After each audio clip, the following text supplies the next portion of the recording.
¿Cómo hacer escenas memorables? Con ayuda de la semiótica. Por eso esto es la construcción audiovisual de los momentos de alto impacto narrativo, recursos semióticos y retóricos para la creación de escenas memorables.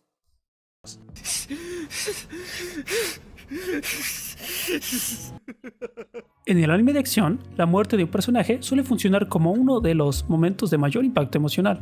Sin embargo, no todas las muertes generan el mismo efecto en el espectador. Algunas son consideradas mejores que otras. Aunque visualmente impresionantes, pueden sentirse vacías o insatisfactorias. El objetivo de este ensayo es explorar mediante un análisis semiótico diferentes muertes en el anime de acción de los últimos 30 años, para encontrar qué significantes audiovisuales caracterizan una escena visualmente impactante e interpretar su impacto para, al concluir, tratar de definir qué es una buena muerte y qué es una mala muerte. Para analizar estas muertes, es necesario distinguir entre dos niveles, significantes y significados.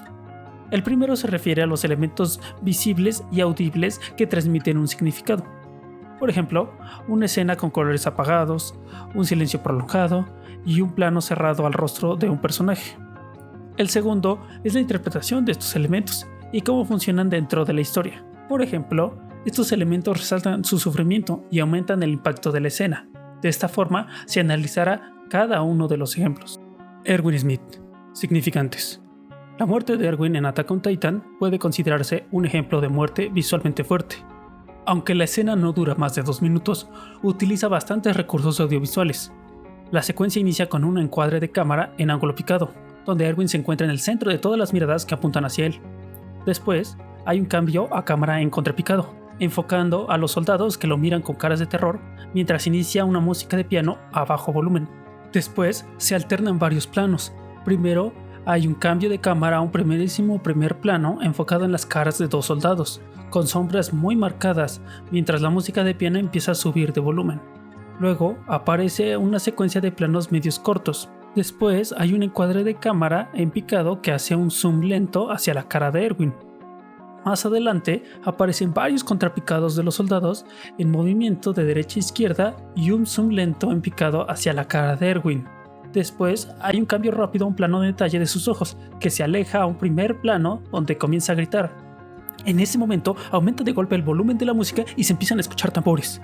Después aparece una secuencia donde, en varios planos, se hace zoom a las caras de los soldados. Luego cambia a un contrapicado donde se ven soldados cabalgando hacia el fondo, mientras Erwin grita sus últimas órdenes. Después aparece un primer plano enfocado en él. Luego hay un plano donde Erwin se encuentra en el centro, con todos los soldados atrás cabalgando, mientras su voz aumenta en un grito final. Finalmente, aparece una secuencia rápida de planos de detalle de rocas chocando contra los soldados a alta velocidad. En esta parte ya no hay música, solo sonidos de choque. La escena termina con un último plano en movimiento en cámara lenta donde se ve un agujero en su torso con sangre. Durante toda la escena, la iluminación y la paleta de colores son desaturadas y mantienen tonos fríos. Significados. El hecho de que el primer plano esté en un ángulo picado y todas las miradas se posen en Erwin transmite la atención que cae sobre una sola persona que debe guiar a los demás. La paleta de colores desaturada refuerza una atmósfera fría, pesada y desesperanzadora. Además, el ángulo contrapicado siguiente transmite cómo los soldados, que deberían sentirse poderosos, en realidad muestran terror en sus rostros. Al empezar la música con tonos tan bajos, se transmite tristeza e inquietud. También, el enfoque en las caras de los soldados transmite ansiedad. El aumento del volumen y los planos que se enfocan desde el ángulo picado hacia Erwin van aumentando la tensión y la expectativa. Además, las escenas van sugiriendo la dirección hacia dónde deben ir los soldados. Después, el momento de mayor tensión se crea cuando el ritmo cambia bruscamente. Aparece un zoom más agresivo. Erwin empieza a gritar, la música aumenta y cambia a su ritmo a uno más energético. Las secuencias de planos aumentan su velocidad y se mantiene el ritmo energético con la música, los gritos y los planos en movimiento, hasta llegar al último grito. Después de eso, lo que termina generando la mayor tensión es el silencio. Los planos de detalle de las rocas chocando contra los soldados, la sangre y los sonidos de impacto, todo esto, junto con el último plano lento, hace sentir al espectador una gran tensión por el sacrificio de Erwin. Narrativamente, esta muerte funciona porque está preparada desde antes. Erwin no muere únicamente para sorprender al espectador, sino porque su arco ya había planteado una contradicción interna. Su deseo personal de conocer la verdad y su deber como comandante, su muerte resuelve ese conflicto de manera trágica, porque renuncia a su sueño individual por una causa colectiva. Yo considero que esta muerte es visualmente impactante porque todos los recursos usados en estas escenas contribuyen a presentar a Erwin como alguien que carga con el peso de sus soldados, el costo de la guerra y el liderazgo. Además, narrativamente tiene sentido dentro de la historia. Kite. Significantes.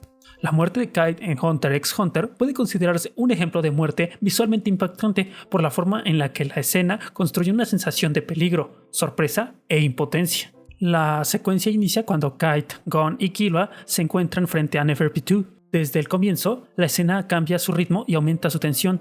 La aparición de Pitou se presenta con una atmósfera oscura y amenazante. Primero aparece un primerísimo primer plano enfocado en la cara de Kite, donde se pueden ver gotas de sudor en su rostro, rodeado de una atmósfera de tonos rojizos, morados y oscuros. Todo esto está acompañado por una música tensa, con un ritmo que aumenta progresivamente. Después hay un cambio a una atmósfera normal de noche y aparece un encuadre de cámara en ángulo picado, donde Kite se encuentra en el centro inferior, siendo observado por Gon y Killua a los extremos. Mientras mira a la lejanía, luego aparece una secuencia de planos que inicia con un primer plano enfocado en la cara de Kite, que comienza a alejarse lentamente, dejando su rostro en la esquina inferior derecha del encuadre. Mientras tanto, el ambiente vuelve a cambiar a una atmósfera de tonos rojizos, morados y oscuros, mostrando un ojo gigante que observa a Kite en el fondo. Todo esto está acompañado de un efecto de sonido que va aumentando su volumen y de una música tensa que inicia un golpeteo. Inmediatamente después hay una transición de alejamiento hacia donde se encuentra Neferpitou. Luego aparece una secuencia de planos muy rápidos donde la música suena más fuerte y el ritmo aumenta. En uno de estos planos, Neferpitou hace un zoom hacia la cámara y, en otro, la cámara hace un zoom a Kite. Después, la música se detiene, todo se pone en blanco y negro, aparece un brazo volando con un fondo de la luna, se muestran las caras conmocionadas de Gon y Killua, a Kite en cámara lenta, sin un brazo, y, finalmente, un contrapicado donde regresa el color. En ese momento, solo se escucha el sonido del brazo cayendo al suelo, cerca de la cámara. Todo esto sucede en aproximadamente 20 segundos. Después, aparece un plano de detalle del ojo de Neferpitou, del cual se desprende una aura sombría de tonos rojos y negros. En el siguiente plano, esta aura envuelve a Gon y Killua. Luego aparecen varios planos de las miradas de Killua, Gon y Kite. Gon mira el brazo de Kite y estalla en furia, pero Killua lo golpea en la cabeza y se lo lleva. Finalmente aparece una secuencia de planos desde lejos, con un ritmo más lento. En esta parte ya no hay música, solo sonido del viento. La escena termina con un último plano donde se ve a Kite en un plano medio corto, listo para luchar. Significados. El contraste entre la tranquilidad previa y la aparición repentina de Pitou, acompañada de la atmósfera sombría y la música, transmite una sensación de amenaza inmediata. Además, los planos alejándose lentamente y dejando a Kite en la esquina inferior derecha del encuadre, mientras un ojo gigante lo observa, muestran la gran diferencia de poder. Los planos que comienzan a alejarse desde la cara de Kite hasta las montañas donde está Pitou transmiten la magnitud de la amenaza, el aumento del ritmo de las escenas y la música, seguido del silencio y las pausas, refuerza la idea de que el peligro es muy grande y crea una tensión incómoda.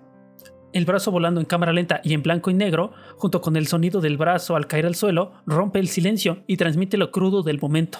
La decisión de Kite de quedarse atrás funciona como un sacrificio, porque él entiende que no puede ganar esta pelea. Esto muestra la superioridad del enemigo. El hecho de que esta pelea no se muestre completamente también tiene un significado importante. Al ocultar parte del combate, la escena hace que la muerte se sienta más repentina y brutal.